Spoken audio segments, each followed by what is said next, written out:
A poor girl enters the billionaire's garden to pick flowers. He yells, but after she says one sentence, he falls to his knees. The sun scorched the asphalt as Lila left her house for the third time that morning. Her bare feet already knew every stone, every hole, every corner where something useful sometimes appeared. 5 years were too few to fully understand the world, but they were enough to know that food didn't just appear on the table. The street was empty, as it always was at that hour, when the heat made people hide indoors. Lila didn't have that luxury. She needed to find something, anything. Her thin legs carried her slowly along the cracked sidewalk. There was no hurry. Hurry was for those who were sure of where they were going. Lila just walked, her eyes attentive to any movement, any shadow that might hide an opportunity. An old woman had thrown out a bag on the corner. Lila approached cautiously. Inside, only potato peels and scraps that even she couldn't use. She sighed. It wasn't the first time she had come back empty-handed. She kept walking.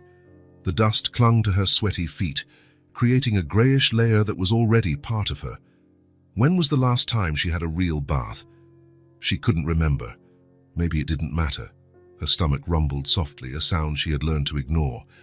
Her mother was home, lying in the dark bed, and depended on her. That certainty was what kept her going, even when her legs ached and the sun beat down mercilessly. She turned a random corner, following the same path as always, when something in the air changed. A sweet, strong scent filled her nostrils, different from anything she knew on those dry streets. It vaguely resembled something her mother used to mention on good days, when she still smiled and talked about beautiful things. Flowers. Lila stopped in the middle of the sidewalk, raised her small face, and took a deep breath. The perfume grew stronger. It came from somewhere nearby, but she couldn't see from where. All the houses in the area were the same. High walls, closed gates, no gardens. She followed the scent as if an invisible thread was pulling her forward. She took a few more steps and turned another corner. There it was, a garden that seemed to have fallen from the sky in the middle of that forgotten street. Red roses, white roses, pink roses swayed gently with a breeze Lila didn't even know existed. The green of the leaves was so intense it hurt her eyes, accustomed to the gray of the dust. The iron gate was ajar. Lila stood there for a time she couldn't measure, just looking. She had never seen anything like it. It was as if someone had painted a piece of the world with colors she thought only existed in dreams. She approached slowly. The gate was indeed open, just a little, but enough for a small girl to pass through. She looked around. The street was still empty. No one to see, no one to ask what she was doing. She took another deep breath. The perfume enveloped her like a warm hug. She entered. Her bare feet touched soft grass she didn't know could exist. It was unlike anything.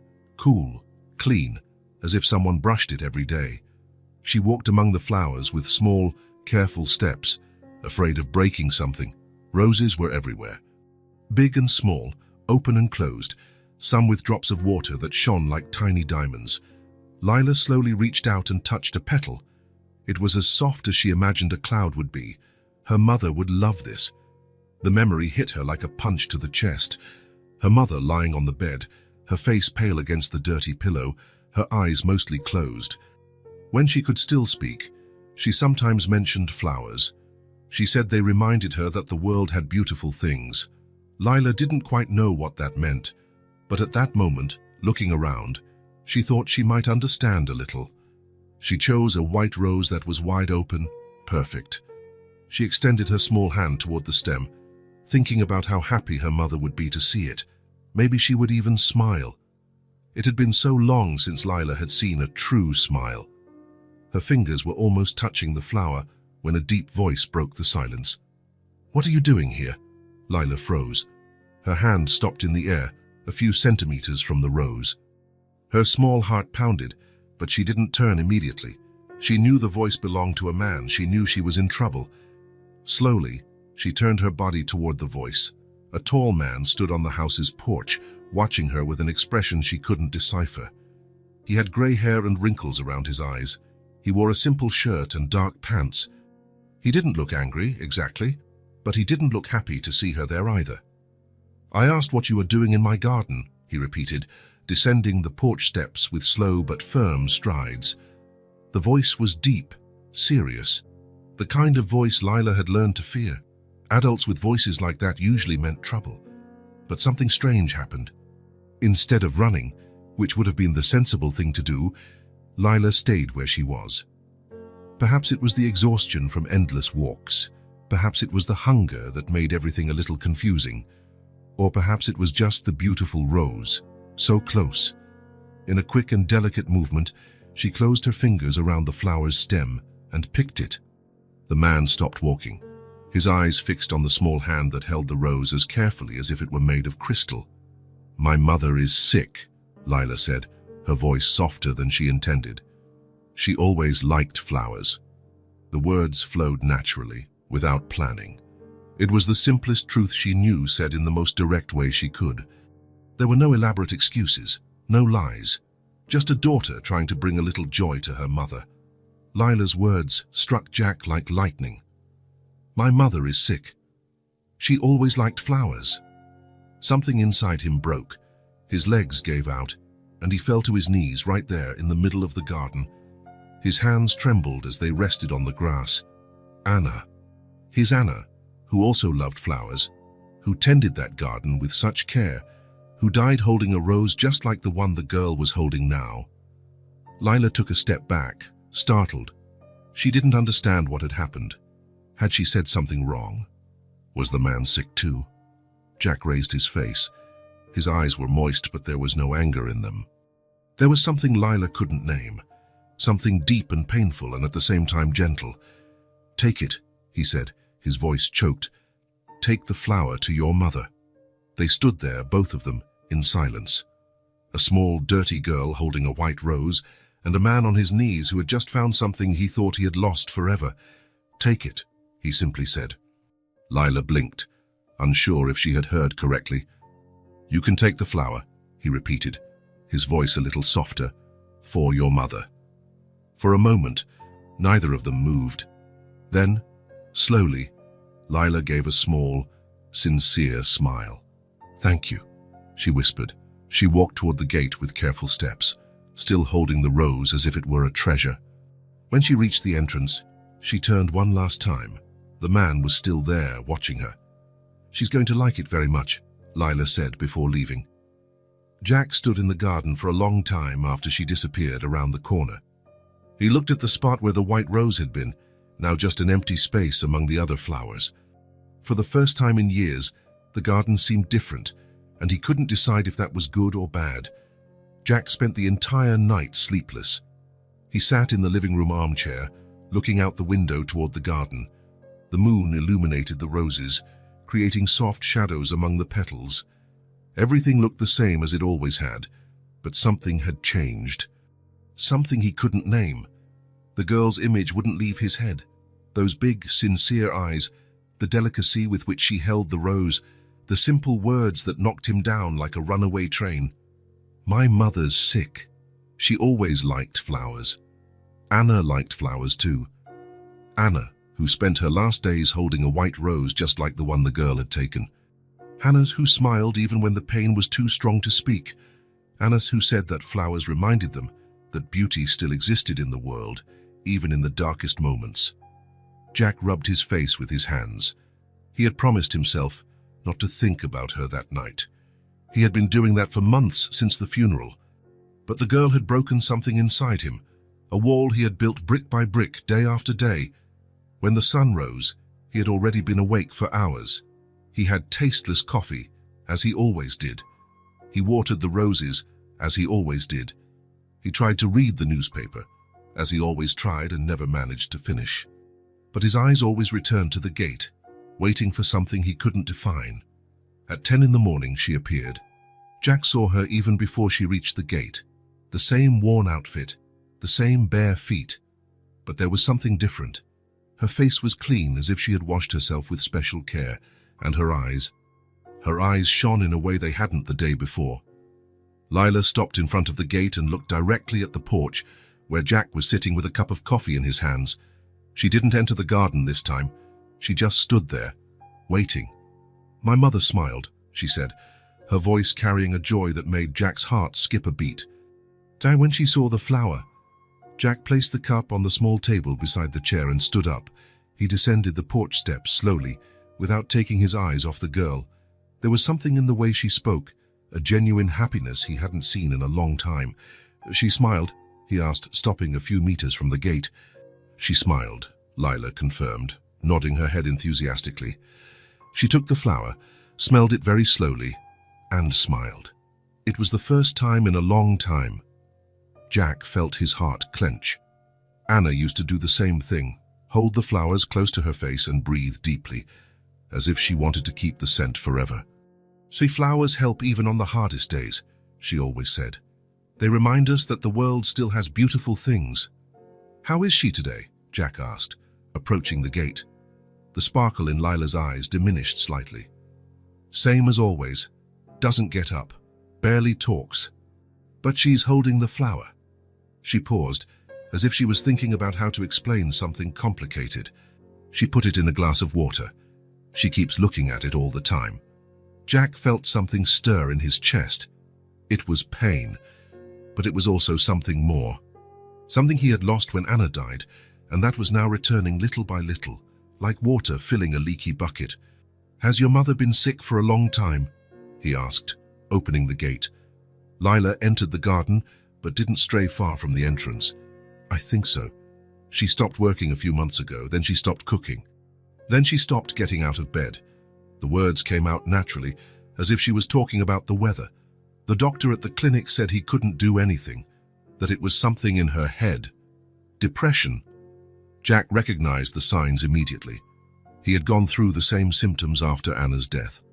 The difference was that he had money for a good doctor, expensive medicines, proper treatment, and even then it was a daily struggle to get back to living.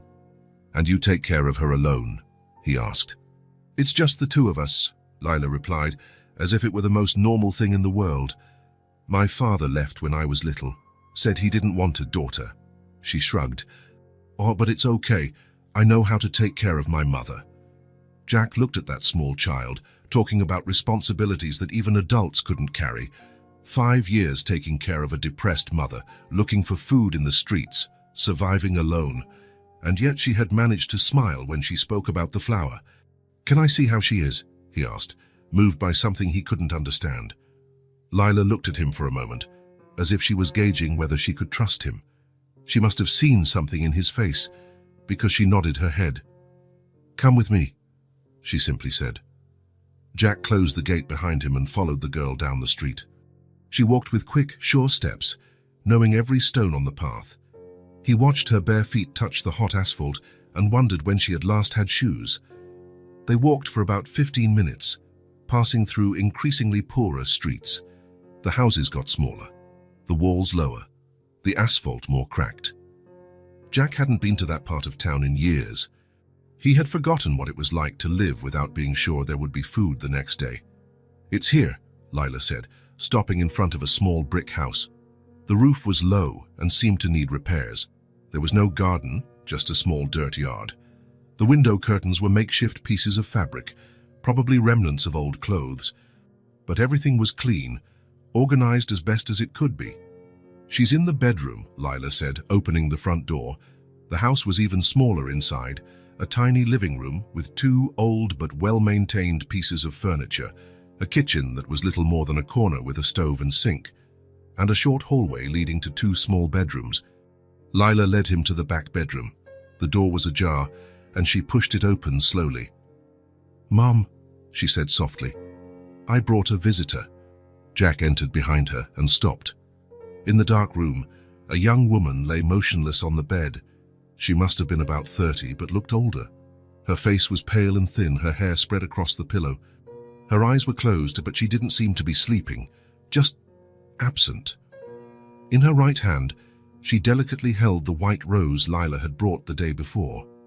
There was a glass of water on the bedside table, where the flower had probably spent the night. Jack felt the world spin. It was Anna, not physically, but it was her. The same fragility, the same pallor, the same way of holding a flower as if it were the only thing connecting her to the world. Anna's last days had been exactly like this. Carol, Lila said, approaching the bed. "This is Carol, my mother." Carol slowly opened her eyes, as if it required enormous effort. She looked at her daughter first, then at Jack. She showed no surprise or fear, just a passive acceptance of another event in a world that had ceased to make sense to her.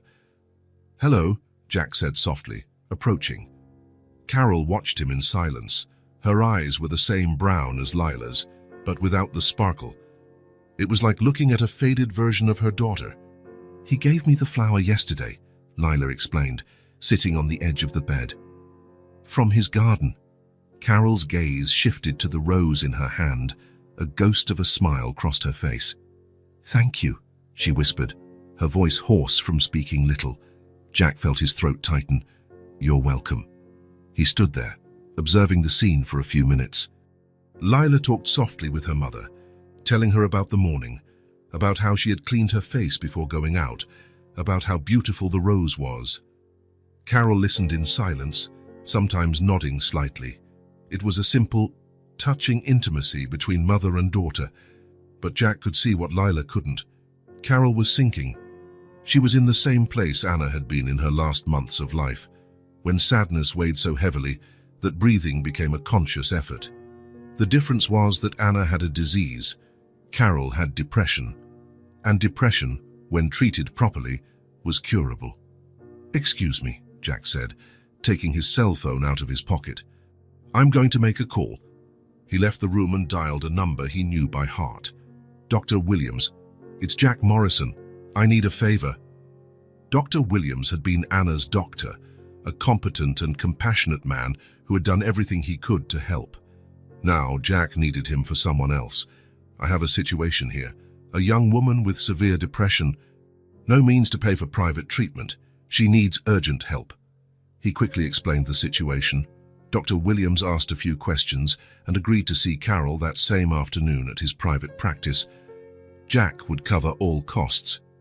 "I can send an ambulance to pick her up," the doctor offered. "I'll take her," Jack said. "So thank you, doctor." He returned to the room where Lila was still talking with her mother. "Carol," he said, approaching the bed, "I'm going to take you to see a doctor, a good doctor, who can help." Carol looked at him in confusion. "I don't have money for a doctor." "You don't need to worry about that," Jack said. "You just need to want to get better." Lila looked from one to the other, not entirely understanding what was happening. "Will my mother get well?" "We'll try," Jack said, feeling a determination he hadn't felt in months. "We'll try very hard." It took an hour to convince Carol to get out of bed. She protested weakly, said she was fine, that she didn't need a doctor. But Jack had gone through the same arguments with Anna. He knew every excuse, every attempt to avoid treatment. With patience and kindness, he and Lila managed to get Carol to stand up, take a quick bath, and put on clean clothes. She moved as if she were underwater, every gesture costing a lot of effort. When they left the house, Carol was holding the white rose in her hand. Jack had called a taxi, which was waiting for them on the street. Carol sat in the back seat with Lila, still holding the flower.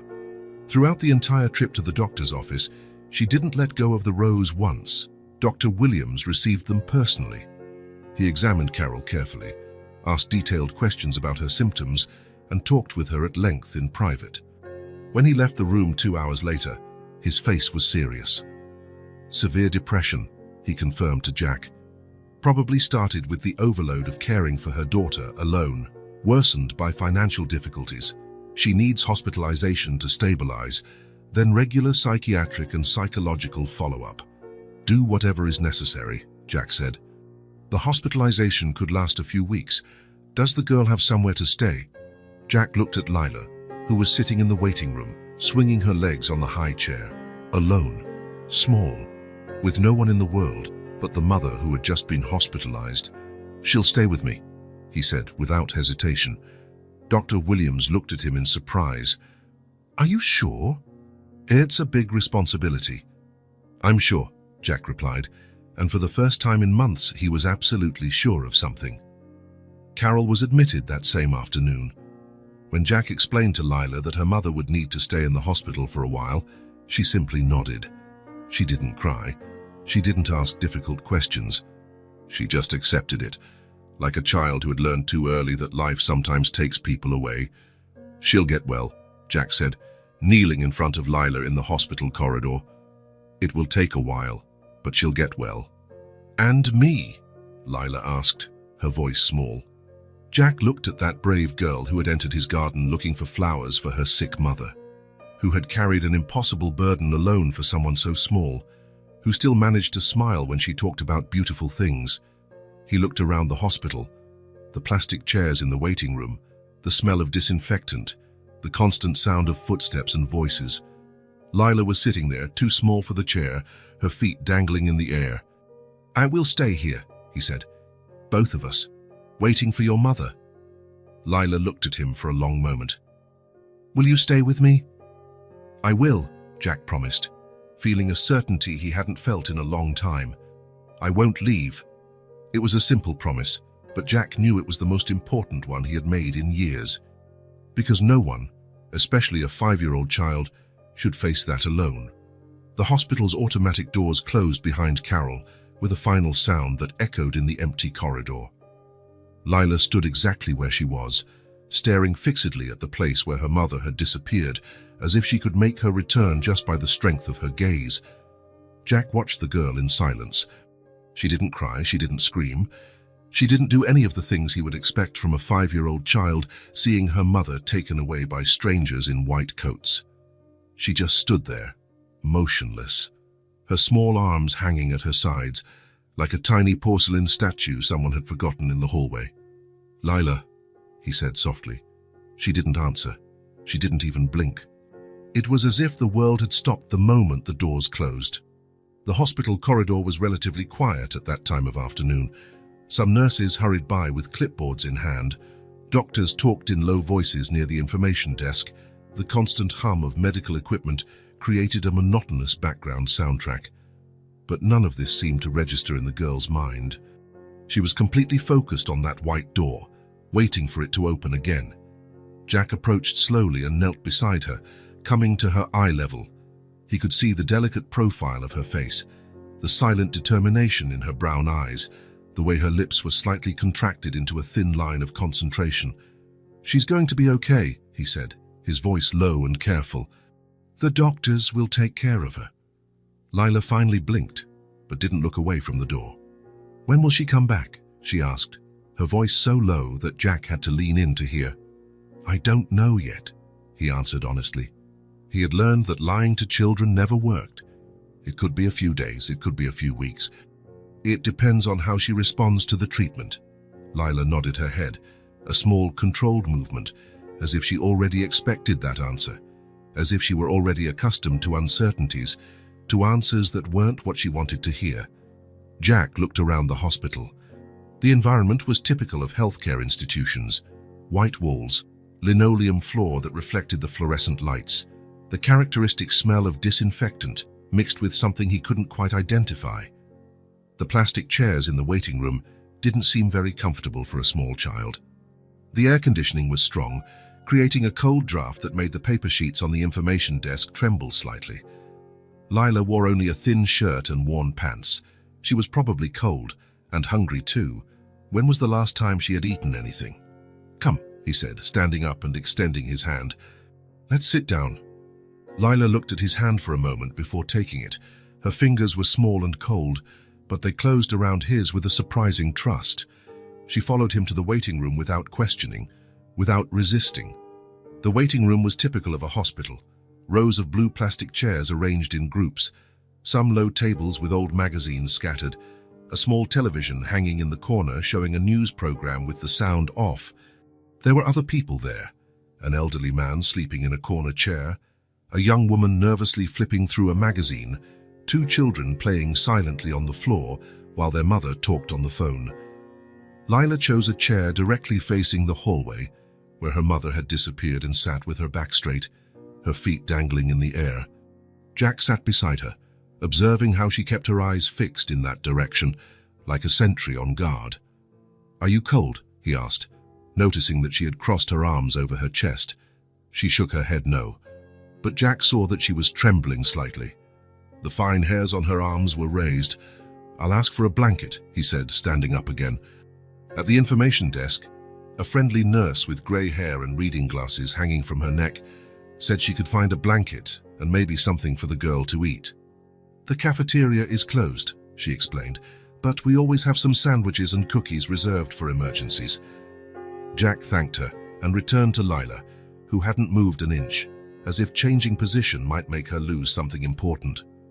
"They brought you a blanket," he said, sitting down again. "Says they'll bring something to eat too." "I don't have money," Lila said automatically, a response she had clearly given many times in her life. "You don't need money," Jack said. "It's on me." Lila looked at him for the first time since they arrived at the hospital. Her eyes were big and dark, with a seriousness that shouldn't exist on a 5-year-old's face. "Why?" she asked.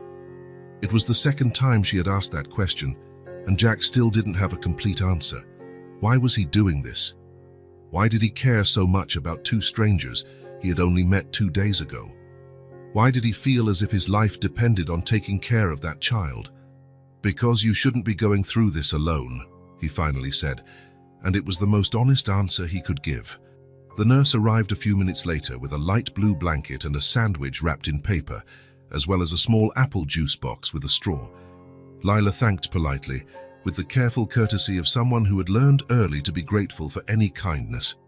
She accepted the blanket and wrapped herself in it, but kept looking at the sandwich as if she didn't know what to do with it. "You can eat," Jack said. "When was the last time you ate anything?" Lila thought for a moment, her eyes turning to the ceiling, as if she were doing mental calculations. "Yesterday morning, I think. There was some bread the neighbor gave." Jack felt his stomach clench. The girl had gone more than 24 hours without a proper meal. How was she still standing? How did she still have the energy to worry about her mother when she could barely take care of herself? "Eat," he said, more firmly this time. Lila unwrapped the sandwich slowly, with careful movements, as if she were opening a precious gift. It was a simple ham and cheese sandwich, but she looked at it as if it were a feast. She took a small bite, chewed slowly, then another. Jack noticed that she was trying to eat slowly to make it last, like someone who doesn't know when their next meal will be. "Ja, you can eat it all," he said, his voice softer.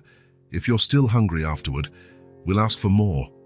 She looked at him in surprise, as if the idea of being able to eat until she was full was impossible, a concept that wasn't part of her world. They sat in silence for a while. Lila ate the entire sandwich and drank the juice, then curled up in the blanket and resumed watching the hallway. Jack just sat beside her, not pressing her to talk, not trying to distract her with empty conversations. He was just there, a solid and constant presence. For the first time in a long time, Jack felt he needed to be there for someone. It wasn't just pity or moral obligation, it was something deeper, more necessary. As if taking care of Lila was as important to him as it was to her, as if, in some mysterious way, she was also taking care of him by allowing him to take care of her. The afternoon passed slowly. The hospital had its own rhythm, different from the world outside. Other people arrived and left the waiting room.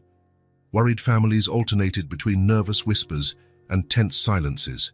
Patients awaited appointments, flipping through magazines without really reading them. Impatient children ran through the corridors until they were gently reprimanded by smiling nurses. But Jack and Lila remained motionless, in a silent vigil that seemed to have its own weight and meaning. The presence between the two was calm, almost mute, but full of meaning. They didn't need to talk to understand that they were taking care of each other.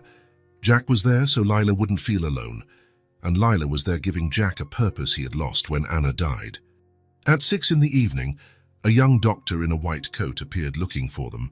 He had dark hair and a kind expression, the kind of face that inspired confidence. He came to give news about Carol. "The patient is responding well to initial treatment," he explained, crouching down to be at Lila's height. "But it will be a long recovery. She will need to be hospitalized for at least 2 weeks, perhaps longer, depending on how she responds to the medication." Lila listened to everything, without showing any visible emotion. Her eyes remained focused on the doctor's face, absorbing every word as if she would carefully file them in her memory. She just nodded when the doctor finished speaking. "Can I see her?" she asked, her voice small but firm. "Tomorrow," the doctor promised with a gentle smile. Today she needs to rest. The treatment made her a little sleepy, but that's normal. When the doctor left, Lila looked back at the hallway. Jack realized she wasn't going to leave. She wasn't leaving as long as her mother was hospitalized there. Fine, I'll stay here with you, he said. All night? Lila asked, turning her face to look at him. All night, Jack confirmed. It wasn't an entirely rational decision. Sleeping in hospital chairs wasn't comfortable for a man in his 50s with back problems. He had a house with a soft bed waiting for him, a garden that needed watering, daily responsibilities he had abandoned. But looking at that small girl curled up in the blue blanket, her determined eyes fixed on the hallway, Jack knew there was no place in the world where he would rather be. The hours passed. Movement in the hospital gradually decreased.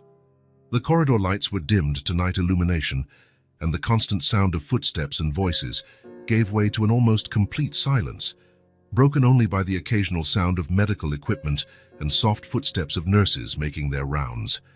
Jack dozed off a few times in the uncomfortable chair, his head leaning to the side, but always woke up checking if Lila was still there.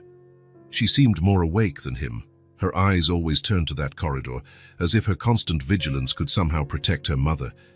Around midnight, when the hospital was plunged into the deep silence of the early morning, she finally spoke. Jack, yes, he replied immediately, straightening up in his chair.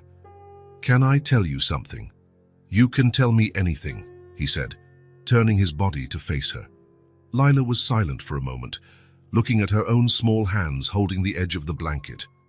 As if she was organizing her thoughts, deciding where to begin a story she might never have told anyone. My mom lost her job a few months ago, she finally said, her voice low but clear in the quiet room. She worked in a clothing store downtown. She liked her job. She always came home telling funny things that happened at the store. Jack listened without interrupting, feeling a knot form in his throat. But she started getting sad. I don't know why. Maybe it was because my dad had left recently. Maybe it was because we were always worried about money. Lila pulled the blanket further up, covering her chin. The store owner said she was getting too sad, that she was scaring customers, that they didn't like to see people crying. The naturalness with which she recounted such harsh details made Jack realize that this child had grown up too fast, had learned to deal with adult problems when she should still be playing with dolls. After she lost her job, she got even sadder. She stopped leaving the house. She stopped cooking. Sometimes she would stay in bed for 2 or 3 days. Lila paused, as if she was reliving those difficult moments. We started living on almost nothing. The money she had saved ran out. Sometimes I would find something in the street. Sometimes the neighbors would give us food when they saw we needed it. And you took care of her alone, Jack said, more of a statement than a question. It was just the two of us, Lila said simply. I tried to make her eat. I tried to make her take a bath. I tried to make her smile, but she just got sadder and sadder. Sometimes she would cry in the dark, thinking I wasn't hearing her. Jack felt the words weighing on his chest like stones. A 5-year-old child trying to care for a depressed mother, looking for food in the streets, carrying a responsibility that even adults couldn't adequately bear.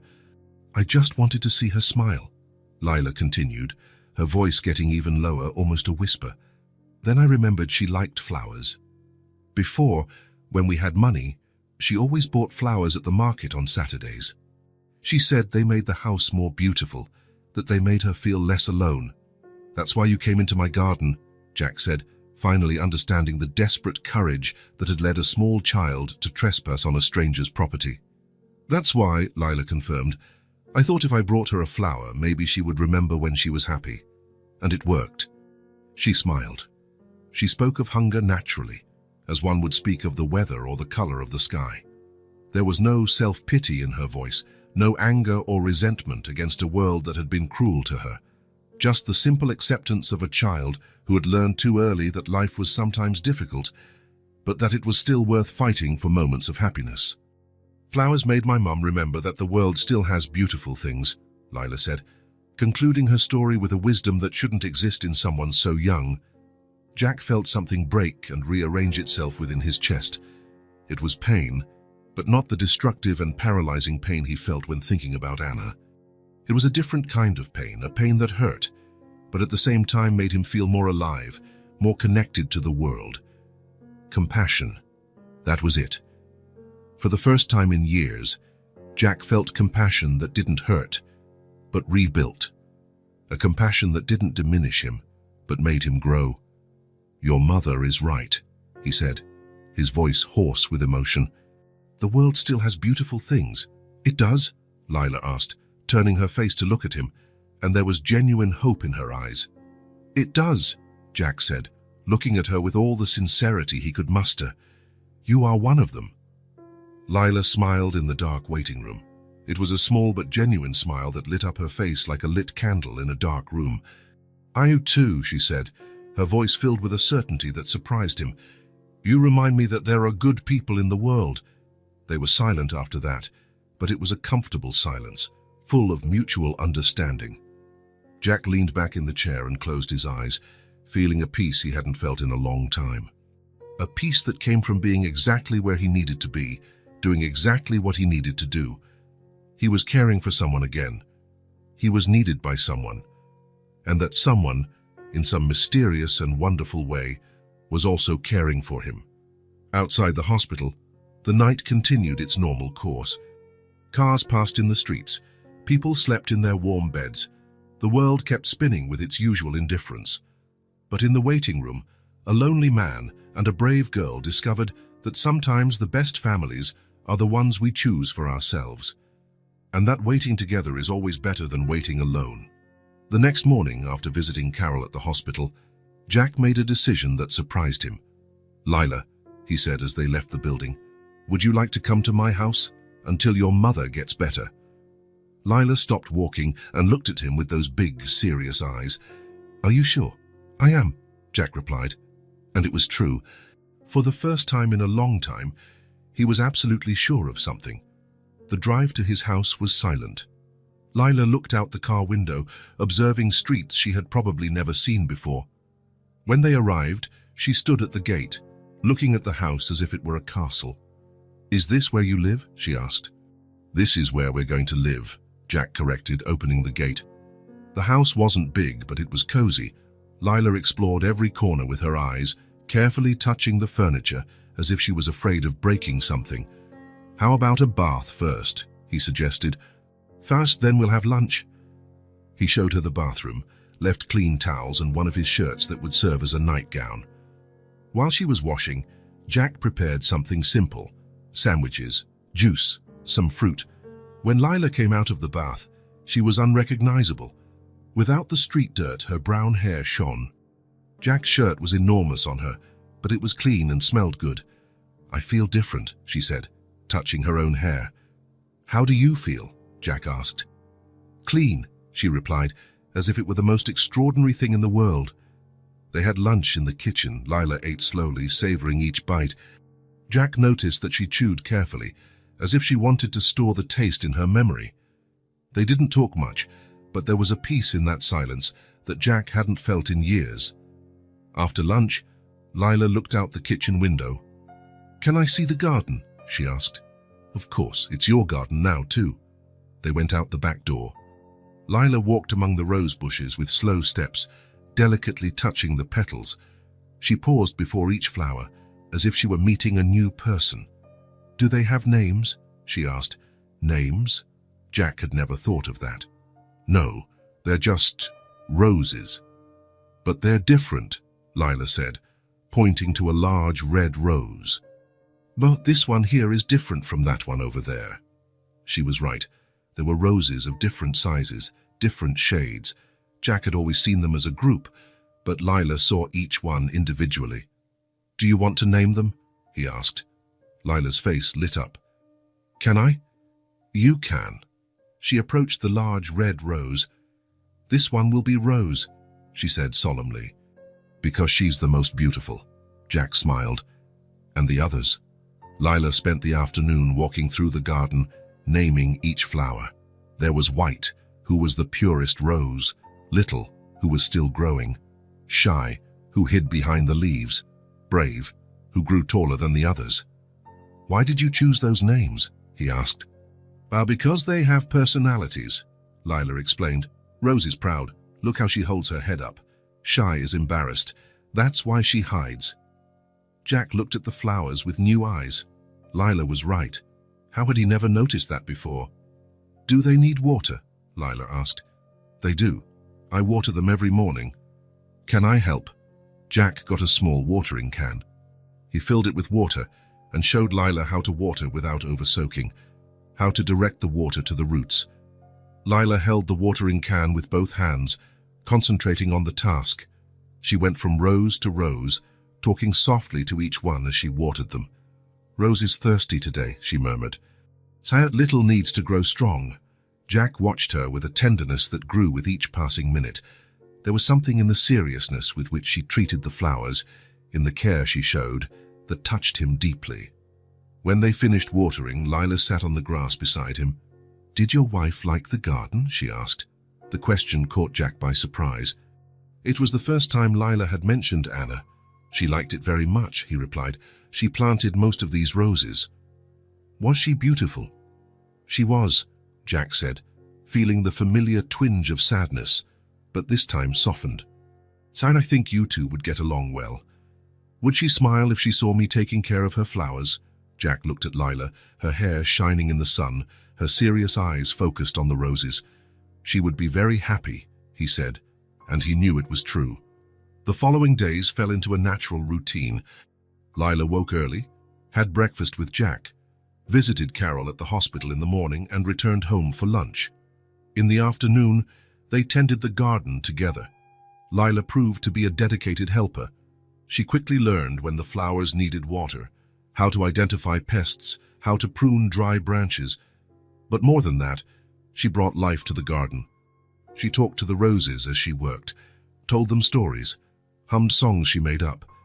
The garden, which for so long had been a silent place, filled with life and joy. Jack found that he enjoyed listening to her. Her small voice created a soundtrack for activities he had always done in silence. It wasn't noise, it was music. "Rose is getting more beautiful," Lila said one afternoon. "I think she likes it when I talk to her." "Could be," Jack agreed. "Plants can tell when they're loved." "How do you know?" "Your mother told me once. She said that flowers get more beautiful when someone takes care of them with affection." Lila smiled and went back to talking to the roses. In the evening after dinner, they would sit on the porch. Lila asked questions about everything, about the stars, about the birds, about how flowers grew. Jack answered what he knew and made up what he didn't know, just to see her smile. Her presence, light and simple, filled a silence that had lasted for years. It wasn't just the absence of noise that Lila had broken. It was the emotional silence, the emptiness Jack had carried since Anna's death. With Lila there, the house had a soul again, the garden had a purpose again, and Jack, without realizing it, started living again. One night, while she slept in the room he had prepared for her, Jack stayed awake thinking. A week ago, his life was predictable and empty. He woke up, tended the garden, ate, slept. It was an existence, not a life.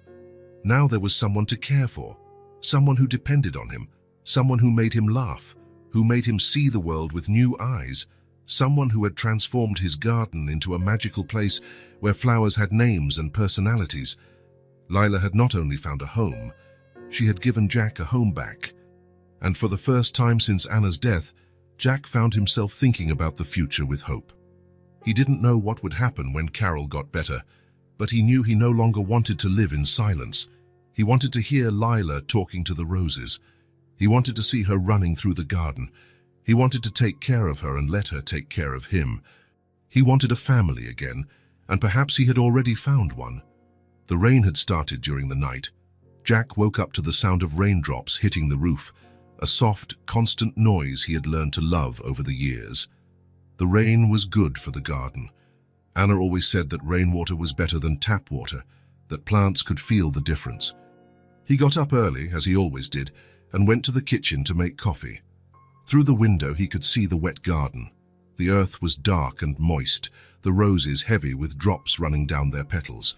It was a beautiful day, even with the cloudy sky. Lila appeared in the kitchen a few minutes later, her hair messy from sleep and wearing his shirt as pajamas. It had become a sweet custom to see her every morning like that, small and sleepy, looking for him as if she wanted to make sure he was still there. "Good morning," she said, rubbing her eyes. "Good morning, little one," Jack replied, pouring her a glass of milk. "Did you sleep well?" "I dreamed about the roses," Lila said, sitting at the table. "They were talking to me." "What did they say?" "That they were happy because you took care of them, and that they liked me too." Jack smiled. In the past few days, Lila had become a natural part of his morning routine. They had coffee together, talked about the day, planned activities in the garden. It was simple and comfortable, as if it had always been this way. "We're not going to the hospital this morning," Jack said. "Your mother said yesterday that she wanted to rest. We'll go in the afternoon. Then can I stay longer with the roses?" "You can stay as long as you want." Lila smiled and took a sip of milk. "Did the rain do them good?" "It did. They love rain." After coffee, they went to the garden together. The rain had stopped, but everything was still wet. The air smelled of damp earth and flowers. Lila ran to her favorite roses, checking if they were well. "Look, Jack," she said, pointing to the rose she had named Little. "She grew." Jack came closer to see. The rose really did look a little bigger than the day before. "You're right. The rain must have helped." "She was thirsty," Lila said with conviction. "I noticed yesterday." It was incredible how she had connected with the garden. In just a few days, she knew each rose individually, knew when they needed water, when something was different. She had a natural instinct that Jack admired. "Shall we water the others?" she asked. "Not today," Jack said. "The rain has already watered everything. But can I talk to them?" "You can." Lila crouched beside Rose, the big red one who had been the first to be named. She began to tell her about her dream from the night before, about how well she had slept, about how happy she was to be there. Jack watched her, feeling that growing tenderness that had become constant. There was something in the seriousness with which she treated the flowers, in the way she spoke to them as if they were friends, that touched him deeply. "Jack, come see," Lila suddenly shouted. She had moved to the back of the garden, where there was a small area he used for planting seedlings. Jack walked over to her, but when he stepped on the wet earth, his foot slipped. He tried to balance himself, but it was too late. He fell to the ground, his clothes getting muddy immediately. "Jack!" Lila ran towards him to help, but in her haste, she also slipped on the wet earth. She fell right beside him, splashing mud everywhere. For a moment, they sat there looking at each other. They were covered in mud from head to toe. Jack was about to apologize, to grumble about the inconvenience, when he heard a sound he hadn't heard in a long time. Lila was laughing. It wasn't a contained giggle or a polite chuckle. It was a free, genuine peal of laughter, from a child who found the situation hilariously funny. She laughed so hard she couldn't speak, just pointed at Jack and laughed even more. "You're all dirty," she managed to say between laughs. Jack looked at himself. He was indeed a mess. His white shirt was now brown, his pants had mud stains, even his hair had specks of dirt. And then, unable to control himself, he started to laugh too. It was a laugh that came from somewhere deep inside him, a place that had been silent for so long that he had forgotten it existed. A light, clean laugh, without bitterness or sadness. The first since Anna's death. Sitting there in the mud, they both laughed until their stomachs hurt. Lila laughed at Jack's dirty face. Jack laughed at how she looked like a little mud monster. They laughed at the absurd situation, at how they had become a disaster in a few seconds. When they finally stopped laughing, they sat there in the wet earth, smiling at each other. "We're a mess," Lila said, wiping a bit of mud from her face but only managing to spread more. "We are," Jack agreed, feeling lighter than he had felt in years. He sat up better beside her, no longer caring about the dirt. He looked at the garden around them, at the roses swaying gently in the breeze, at Lila beside him with her face covered in dirt and a radiant smile. And then the realization hit him like a lightning bolt. "I'm living again," he thought. He wasn't just existing, spending his days in an empty routine. He was truly living. laughing, feeling joy, taking care of someone and being cared for in return. A child had brought back what he thought was lost forever. Joy. The pure and simple joy of being alive, of sharing silly moments, of laughing until your stomach hurt. The joy that comes from having someone to care for, someone who cares if you're okay, someone who wants to be close to you. "Lila," he said, his voice a little hoarse with emotion. "Yes? Thank you." "Why?" Jack looked at her, this brave girl who had entered his life like a silent hurricane, changing everything without making a sound. "For reminding me how good it is to be alive," he said. Lila tilted her head, thinking, "You saved me first," she finally said. "You saved my mum. You gave me a place to stay. You taught me how to take care of the roses." "I think we saved each other," Jack said.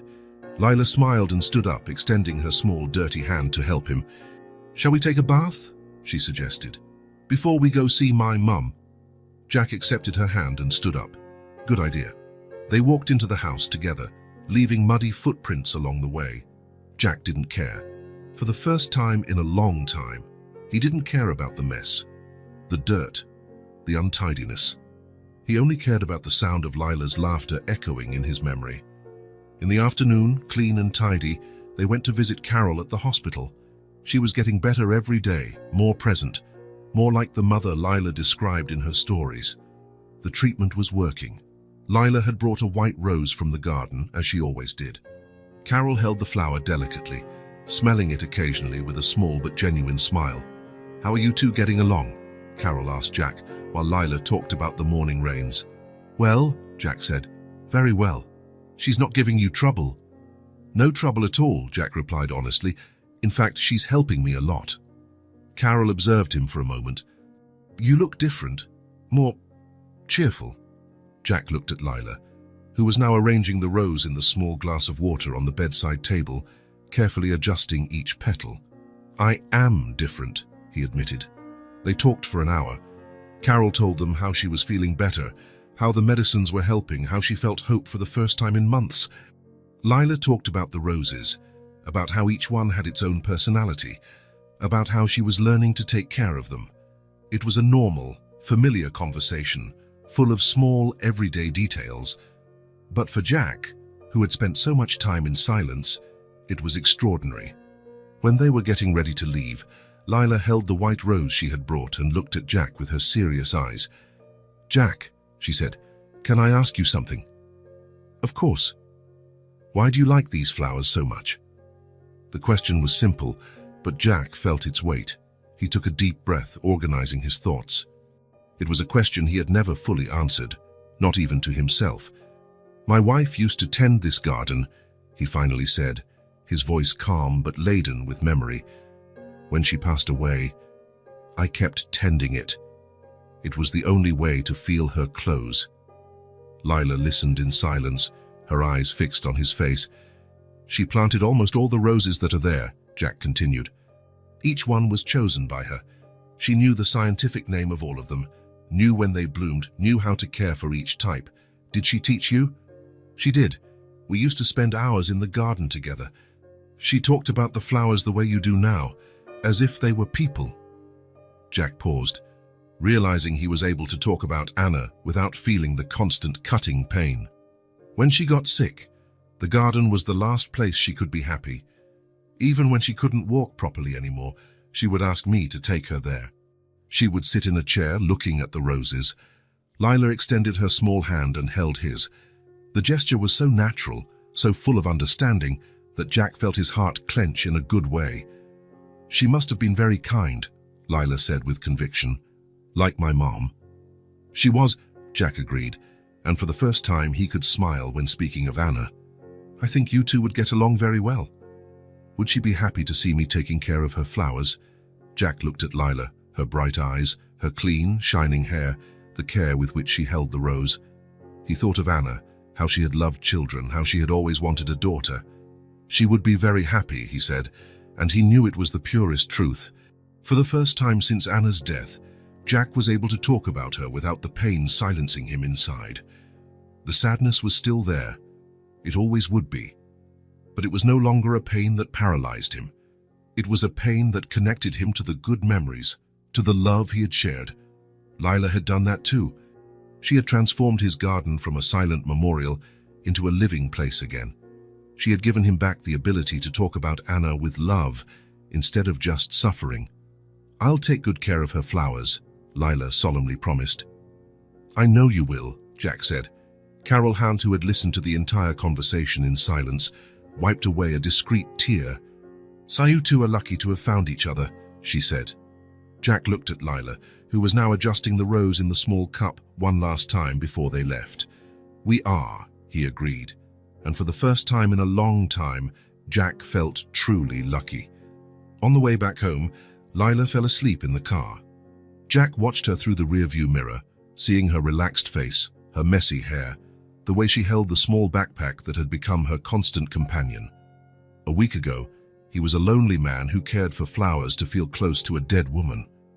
Today he was someone who laughed in the mud with a 5-year-old child and could talk about his wife with love instead of just pain. A small barefoot child had entered his garden looking for a flower for her sick mother, and unknowingly, she had brought back to life a man who had forgotten how to live. The sound of Lila's laughter still echoed in his mind, and Jack knew he would never forget that sound again.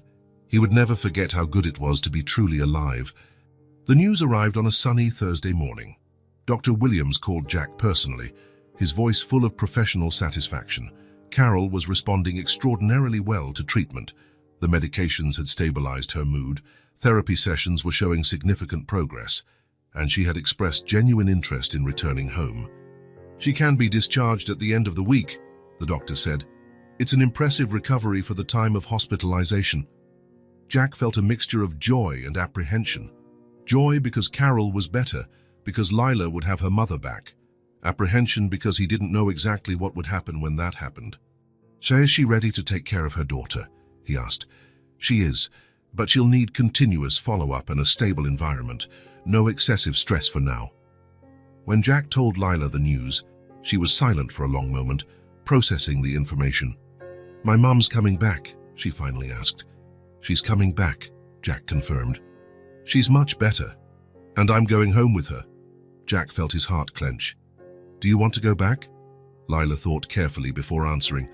"I want my mum back, but I don't want to leave you. Or the roses." It was exactly what Jack felt, but he didn't know how to express it. In recent weeks, Lila had become an integral part of his life. The house without her would seem empty again, the garden too silent. "Let's see how things go," he said. "The important thing is that your mother is better." The next day, Jack made a decision. If Carol was coming home, he wanted her to find everything perfect. Lila and Carol's house needed to be clean, organized, with food in the fridge and flowers in the windows. "We're going to tidy up your house for when your mother comes back," he told Lila. Her eyes lit up. "Can we bring flowers?" "We're going to fill the house with flowers." They took the car on Friday morning, bringing cleaning supplies, groceries, and a bouquet of roses from the garden. The house had been closed for weeks, and Jack wanted it to be perfect for Carol's return. The small house was exactly as they had left it. Dust had accumulated on the furniture. The air was still and stuffy, but it was a place with potential, a home that just needed care to shine again. "Where do we start?" Lila asked, eager to help. "Let's open the windows first," Jack said. "Let the air in." They spent the whole morning cleaning. Jack scrubbed floors, washed bathrooms, organized the kitchen. Lila helped him as she could, dusting low places, arranging cushions, making sure everything looked nice. It was a collaborative and satisfying job. Jack found that he enjoyed preparing the house for Carol's return. There was something deeply gratifying about creating a welcoming environment for someone coming home. "She's going to be surprised," Lila said, looking at the clean, organized living room. "She's going to be very happy," Jack agreed. Around noon, Jack decided to clean Carol's room. There was an old dresser in the corner that needed organizing. He opened the first drawer and found folded clothes, some simple jewelry, various papers. In the second drawer, at the back, his fingers touched something different. It was a small, simple wooden frame. He pulled it out carefully. It was an old photograph, black and white, slightly yellowed at the edges. It showed two young women smiling, arm in arm. One of them was clearly Lila's mother. She had the same eyes, the same face shape, although she was much younger in the photo. "Lila," he called. "Come see this." Lila appeared at the bedroom door, drying her hands on a cloth. "I found this picture in your mother's drawer," Jack said, showing her the frame. Lila approached and looked at the image with interest. "Who are they?" Jack asked. "My grandmother," Lila said, pointing to the woman who looked like Carol, with a lady who was her friend. Jack looked more closely at the second woman in the photo.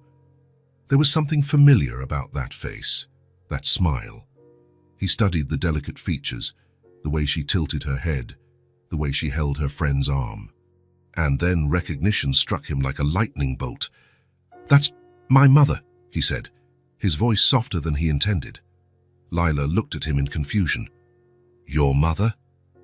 Jack picked up the photo with trembling hands. There was no doubt. That was Martha Morrison, his mother in her early 20s. She had the same smile, the same clear eyes, the same elegant posture he remembered from other old photos.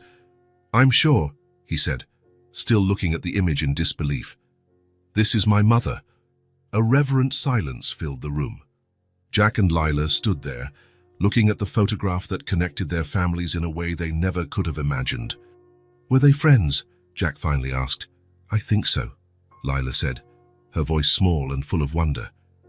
"My grandmother always talked about a friend who was very good to her, who helped her when she needed it." Jack felt a shiver run down his spine. The past intertwined with the present in a way that seemed impossible, but it was there, documented in an old photograph. "Our families were united before you," he murmured. Lila delicately touched the frame. "Is that why you found me in the garden?" "Maybe," Jack said, still processing the discovery. "Maybe it wasn't a coincidence." They stood in silence for a while, absorbing the meaning of that discovery. Lila's entry into his garden, the encounter that had changed their lives. Perhaps it was more than chance. Perhaps it was a reconnection, a circle closing across generations. Jack carefully put the photo away. He wanted to show it to Carol when she came home. They spent the rest of the afternoon finishing the cleaning.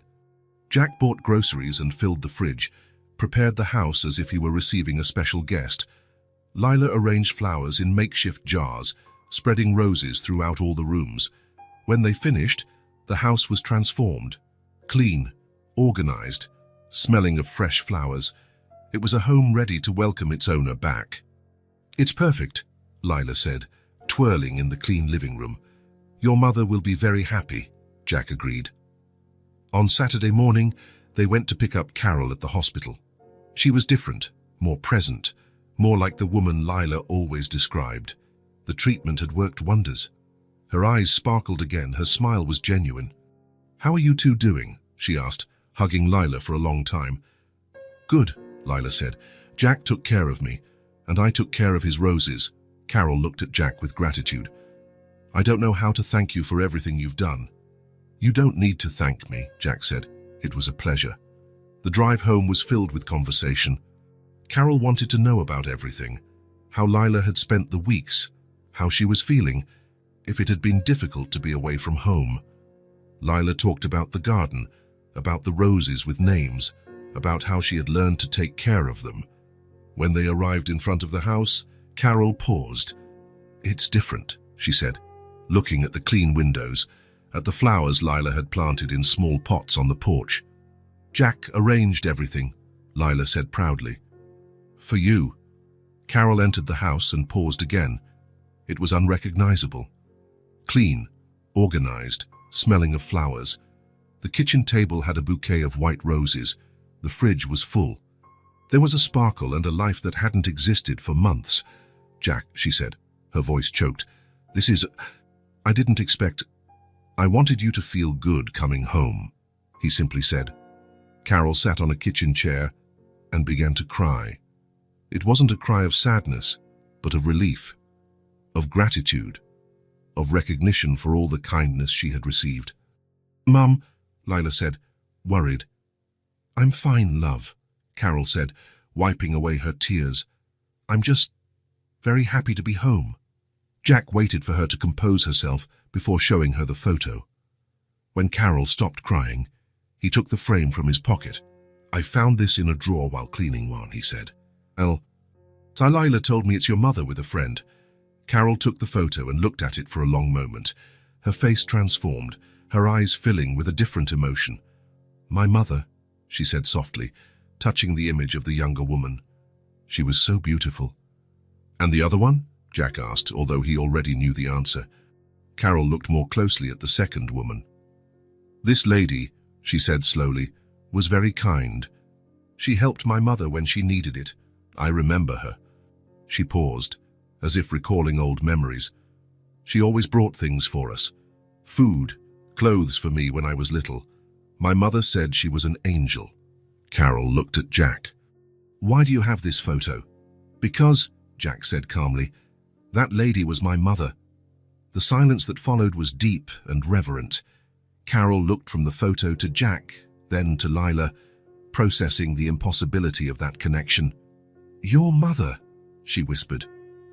"Martha Morrison," Jack said. "She always helped people in need. Always said it was important to take care of each other." Carol held the photo against her chest as if it were a precious treasure. "So you," she began, then stopped, unable to finish the sentence. "Our families already knew each other," Jack said. "They were already connected." Lila looked from one adult to the other, trying to understand what that meant. "Does that mean it wasn't by chance that I found your garden?" she asked. "I don't think so," Jack said. "I think it was reconnection." Carol began to cry again, but now they were tears of wonder and gratitude. "Your mother saved our family once," she said to Jack, "and now you've saved our family again." Jack felt his throat tighten. The discovery of that photo changed everything. The meeting with Lila hadn't just been a coincidence.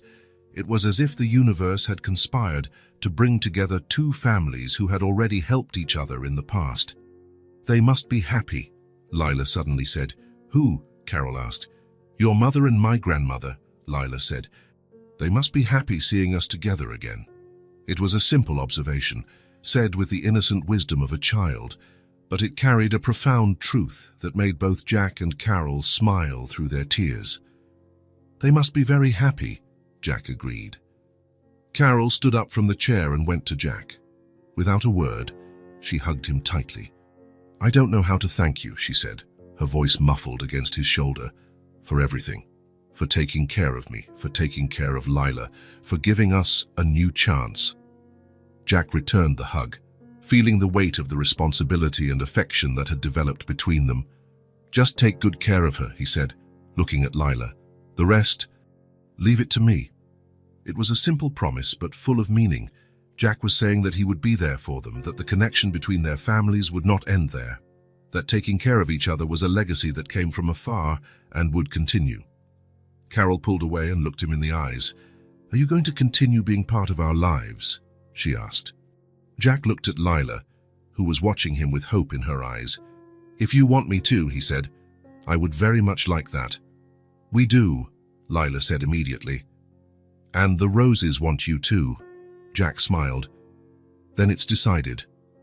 Carol picked up the photo again and placed it on the kitchen table, where everyone could see it. "We're going to frame it properly," she said, "and tell this story to everyone who comes here, the story of how two families reconnected." "It's a beautiful story," Lila said. "It's our story," Jack said. And for the first time in a long time, Jack felt like he was part of a family again, not just caring for Lila, but being part of something bigger, something that had started a generation ago and was now continuing. The circle had closed, and a new chapter was just beginning. Jack arrived home as the sun was setting. The house was exactly as he had left it that morning. Clean, organized, everything in its place. The garden was intact, the roses swaying gently in the afternoon breeze. Everything seemed normal, but something was different. The silence. It was a silence Jack had known intimately in recent years, but which now seemed strange, heavy.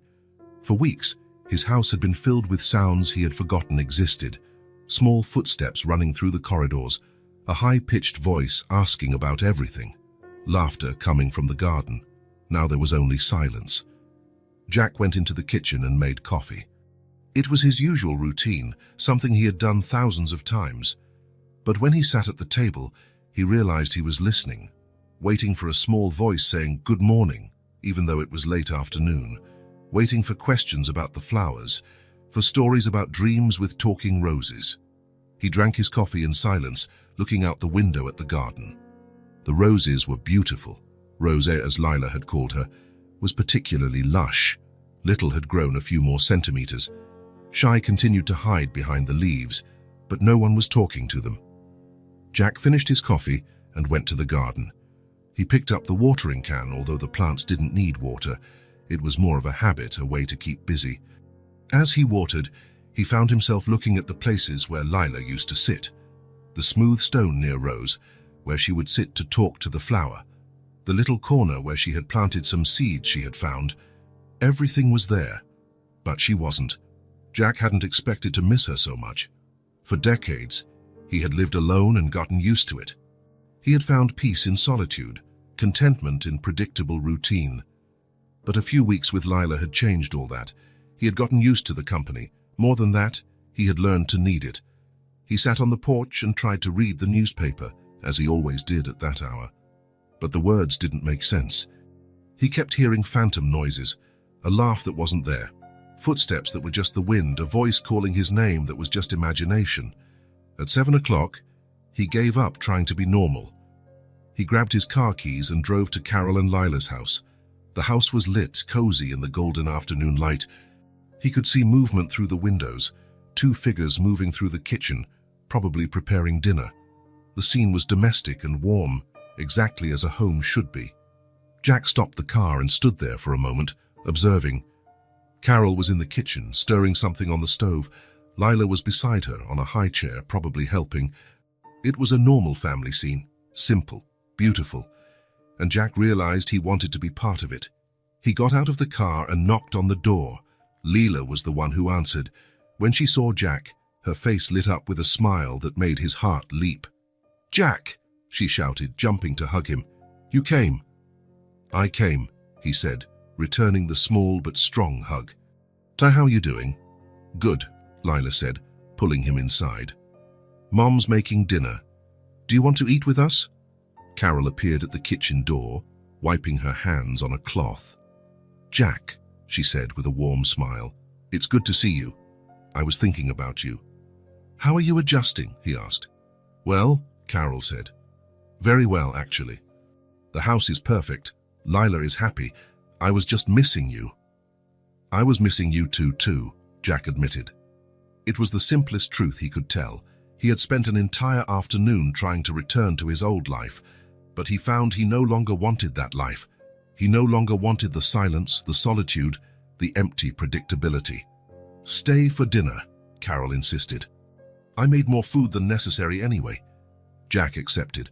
Family dinner was something he hadn't done in a long time, and he discovered he had missed that too. During dinner, Lila recounted her first day back home. How she had shown her mother every flower they had planted, how she had taught Carol the names she had given to each rose in Jack's garden, how she had dreamed of the flowers talking to her again. "They asked about you," Lila said to Jack. "In the dream, they wanted to know when you were coming back." "What did you say?" Jack asked, smiling. "That you would be back soon. That you like us." The simplicity of the answer touched Jack deeply. To Lila, it was obvious that he would return, that he would continue to be part of their lives. There was no doubt or uncertainty, just pure trust. After dinner, Jack helped wash the dishes while Lila played in the living room. It was a simple domestic activity, but there was something deeply satisfying about doing it as a family.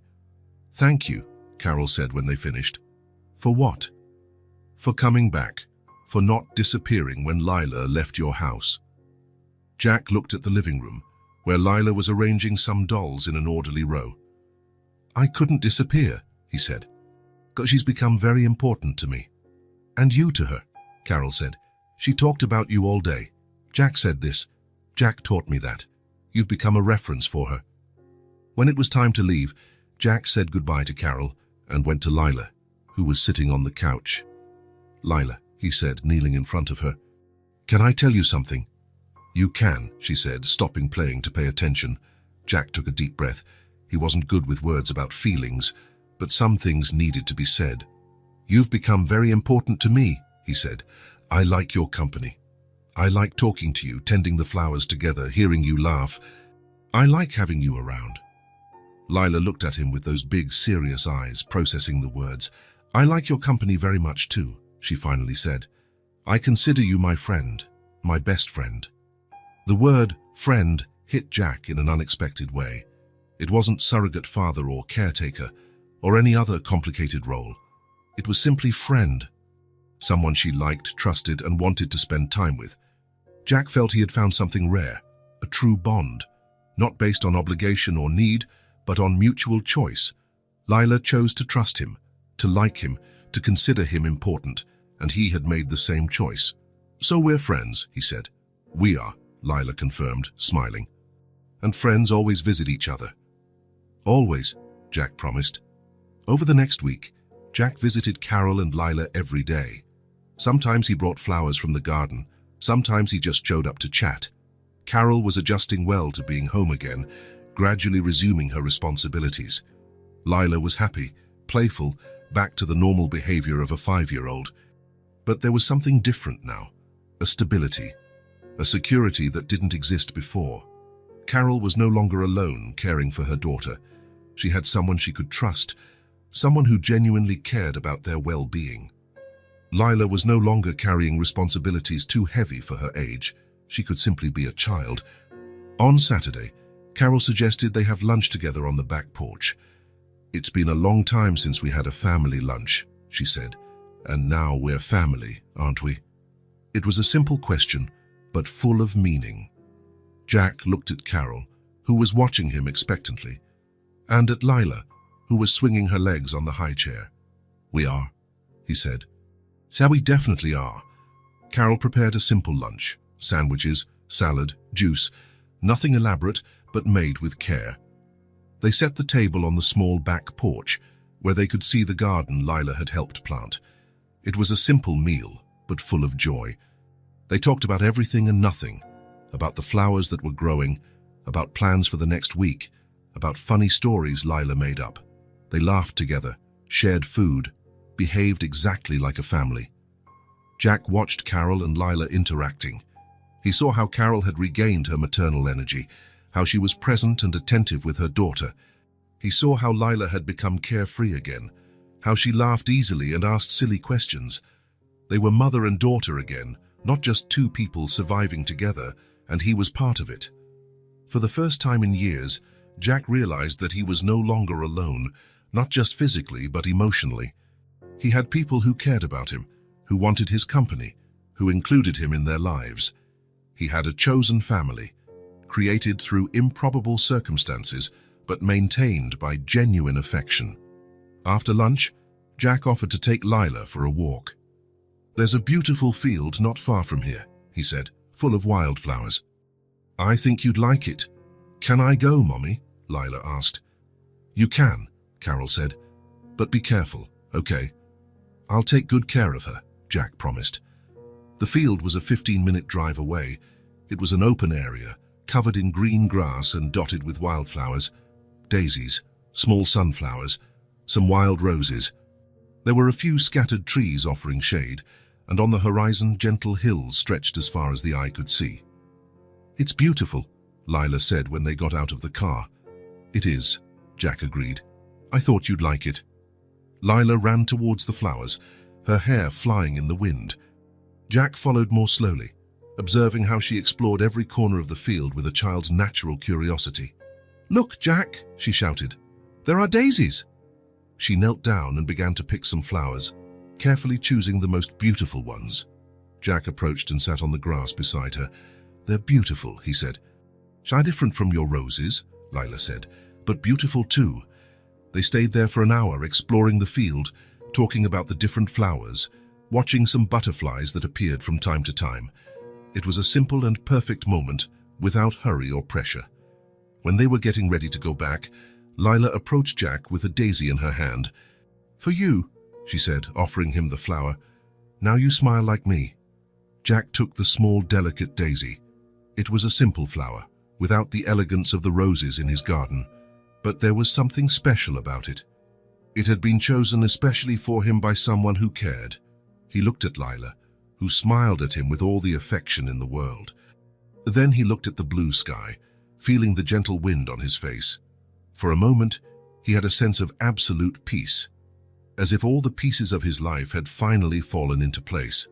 His home garden was no longer a silent memorial to Anna. It had become a place where life happened again, where a child learned to care for flowers, where laughter echoed among the roses, where new memories were created every day. It was a place where love, finally, had blossomed again. Not the same love he had lost. That would always be unique and irreplaceable, but a new love, different, equally valuable. The love of a chosen family, of bonds created not by blood but by mutual care. "Thank you," Jack said, putting the daisy in his shirt pocket. "Why?" Lila asked. Jack looked at her, this brave girl who had entered his life looking for a flower for her sick mother and had ended up bringing back his capacity to love. "For teaching me to smile again," he said. Lila held his hand. "You taught me that there are good people in the world." "We taught each other," Jack said. They walked back to the car hand in hand, leaving footprints in the soft earth of the field. Behind them, the wildflowers swayed in the wind, silent witnesses to a perfect moment between a man who had learned to live again and a child who had shown him the way. Jack drove back home with the daisy in his pocket, and his heart filled with a quiet happiness. His life had completely changed in a few weeks, and for the better. He had a family again. He had a purpose. He had love. And for the first time since Anna's death, Jack was truly at peace. If this story touched your heart, subscribe to the channel and turn on notifications so you don't miss the next ones. Leave a like because it helps this story get recommended to more people. See you in the next story.